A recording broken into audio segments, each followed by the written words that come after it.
জানিলো তোমাক কেহি ৰঘুনাথ যিটো ইষ্টদেৱ মোৰ।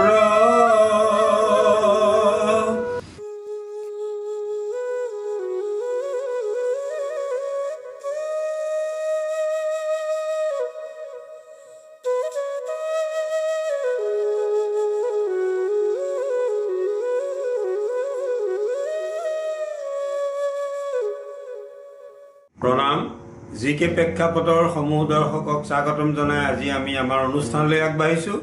আজি আমি আপোনালোকক যিটো বিষয়ৰ ওপৰত ব্যাখ্যা আগবঢ়াম সেই বিষয়টো হৈছে তাহানি দ্বাপৰ যুগৰ এক কাহিনী আপোনালোকলৈ আগবঢ়াম।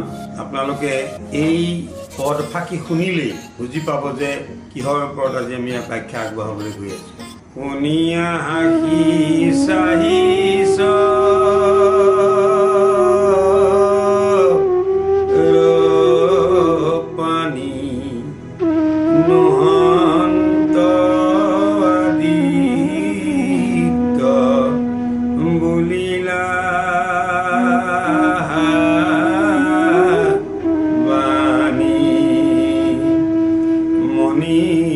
ৰশ্মি ভূয়া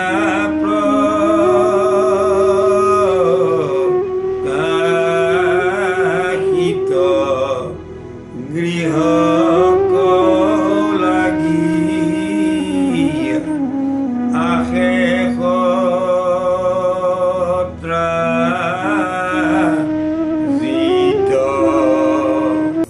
দৰ্শক, আপোনালোকে নিশ্চয় বুজিব পাৰিছে আমি কিহৰ ওপৰত আজি এই খণ্ডটি আগবঢ়াবলৈ লৈছোঁ। তাহানি বিষ্ণু বংশৰ সত্ৰাজিতক দেৱতাই তেওঁৰ ভক্তিত সন্তুষ্ট হৈ চেমন্তক মণি উপহাৰ দিছিলে।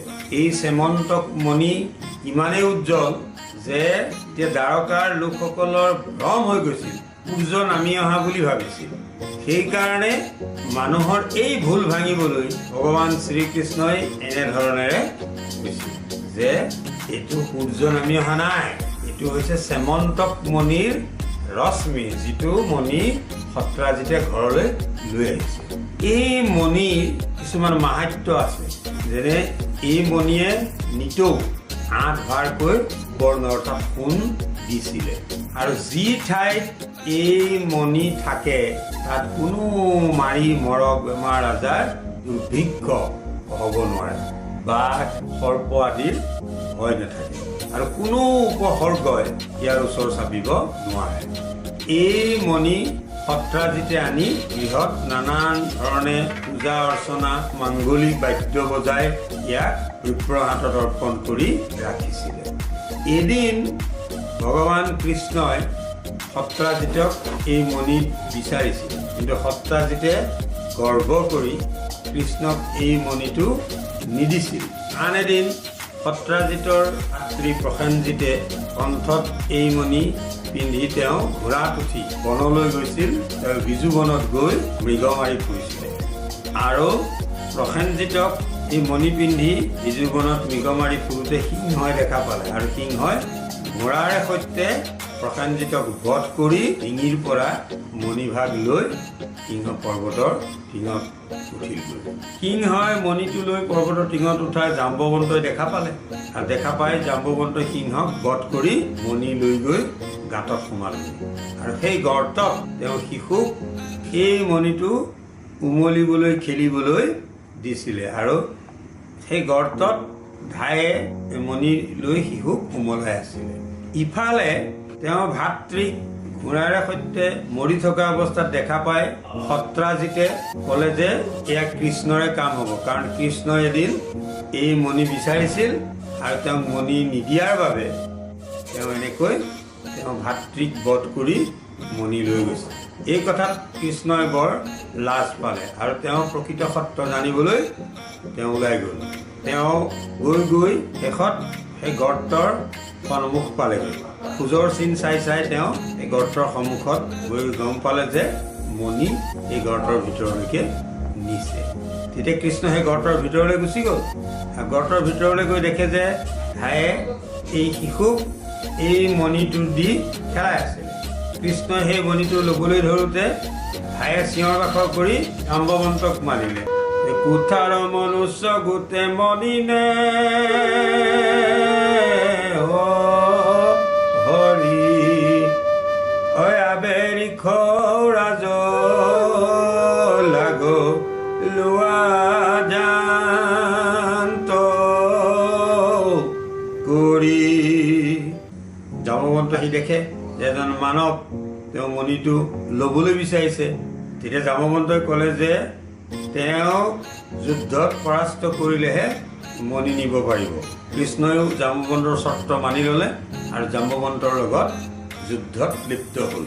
বহু পৰাক্ৰমেৰে দুয়োজনে যুদ্ধ কৰিলে। শেষত জাম্বৱন্তই কৃষ্ণৰ পৰাক্ৰম দেখি বিশ্ৰুতি মানিলে আৰু তেওঁ অনুভৱ কৰিলে যে এই কৃষ্ণ এলাপোচা লোক নহয়। সেয়ে তেওঁ কৃষ্ণক স্তুতি কৰি কৈছিল, জানিলো তোমাক সেই ৰঘুনাথ যিটো ইষ্টদেৱ মোৰ সীতাৰ সন্তাপে জগতৰ বাপে কৰিলা পয়ান ঘূৰ ত্ৰাহি দেৱ দামোদৰ যাদৱানন্দ দীন দয়াশীল স্বামী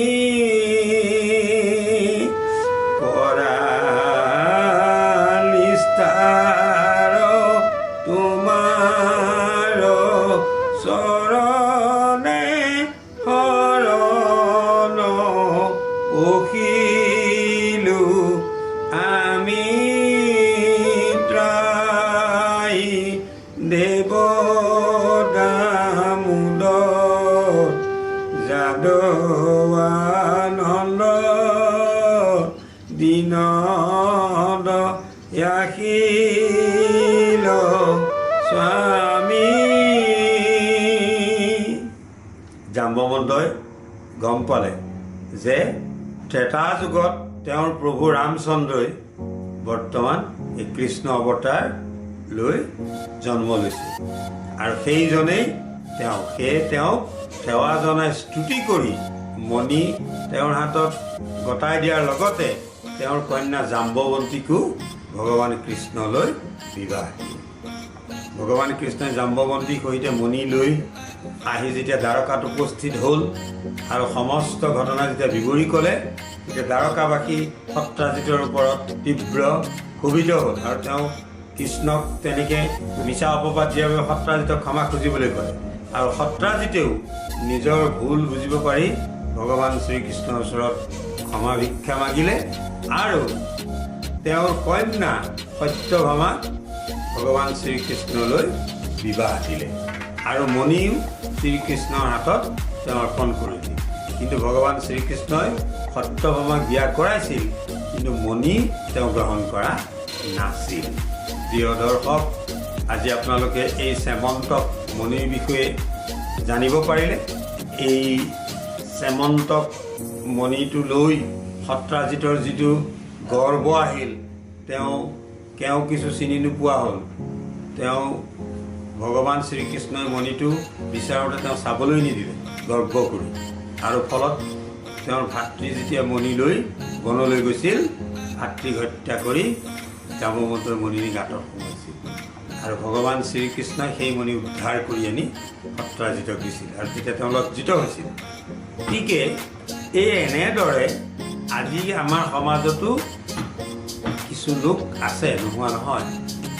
যদি কাৰোবাৰ কিবা এটা হেৰাই যায়, ফটকৈ এজনক এনেই দোষাৰোপ কৰে বা তেওঁ এই কামটো কৰিলে বুলি তেওঁলোকে মনত ভাবি লয়। প্ৰকৃত সত্যাসত্য নিৰূপণ নকৰাকৈ কোনোবা এজন লোকক এনেই এই অপযশটো দি তেওঁক জনমানসত সেৱা কৰি দিয়ে। তেতিয়া ভগৱান কৃষ্ণই তেওঁক মিছা বদনাম দিয়াৰ প্ৰতিশোধ ল'বলৈ বিচৰা নাছিল সত্ৰজিতক।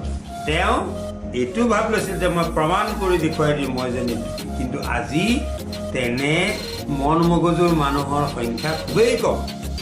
আজি যদি এজন লোকে এই বস্তুটো নিনিয়াকেই তেওঁক যদি চাৰ্জ কৰা যায়, দোষাৰোপ কৰা যায়, তেওঁ লগে লগেই তাৰ প্ৰতিক্ৰিয়া দেখুৱাব।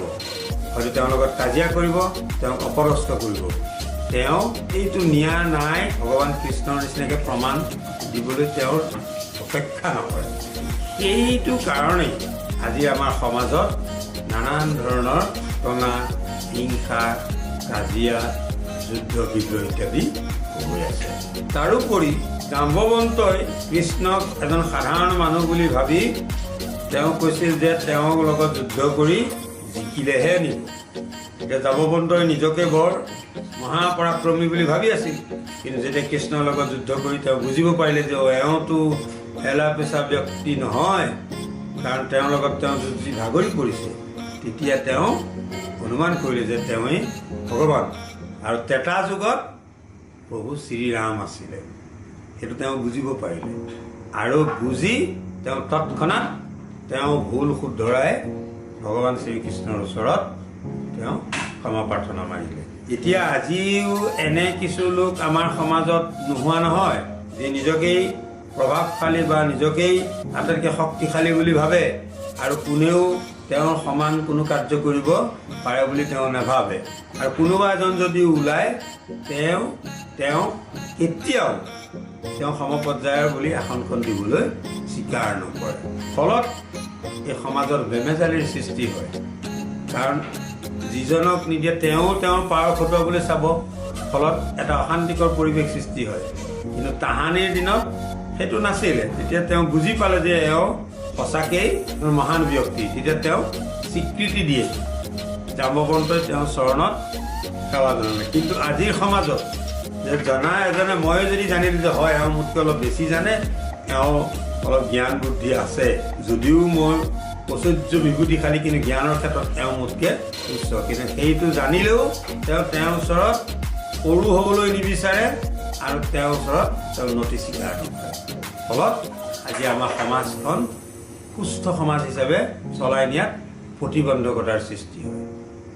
এই প্ৰিয় দৰ্শক, আমাৰ নৱপ্ৰজন্মক এই কাহিনীবোৰ শুনাব লাগে, তাৰ পৰা তেওঁলোকক শিক্ষা গ্ৰহণ কৰিবলৈ দিব লাগে যে কোনোবা এজনে কিবা এটা বস্তু চাব বিচাৰিলে বা খুজিলে তেওঁক গৰ্ব কৰি ওলাই কৰি দিব নালাগে। বুজা বুজিৰে তেওঁক এই যিটো বস্তু বিচাৰে যদিও দিব নোৱাৰে, সুন্দৰকৈ বুজাই তেওঁক বিদায় দিব লাগে। কিন্তু গৰ্ব কৰি যে নিজেও মই যা ইয়াৰ পৰা তই কি কৰিবি, সেই এনেধৰণৰ চিন্তাধাৰা মনলৈ আনিব নালাগে।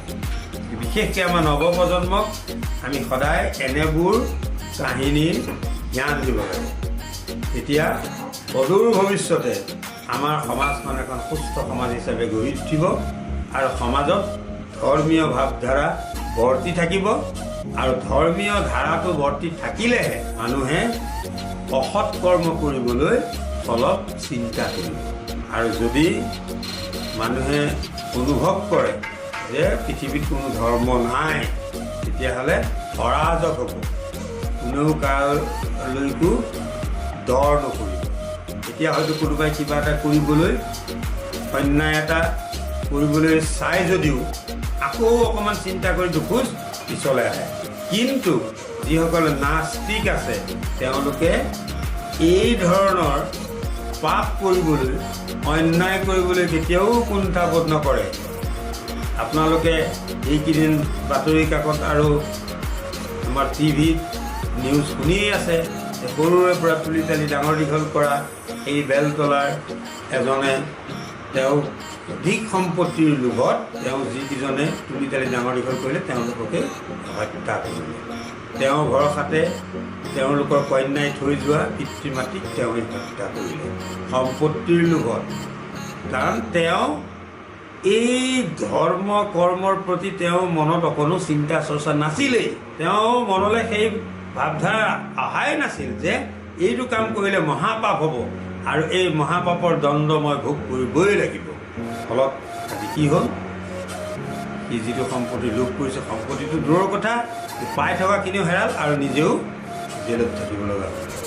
গতিকে পৃথিৱীত ধৰ্ম আছে, যেতিয়া সীমা চেৰাই যাব তেতিয়া ভগৱানে ব্যৱস্থা ল'বলৈ বাধ্য হ'ব।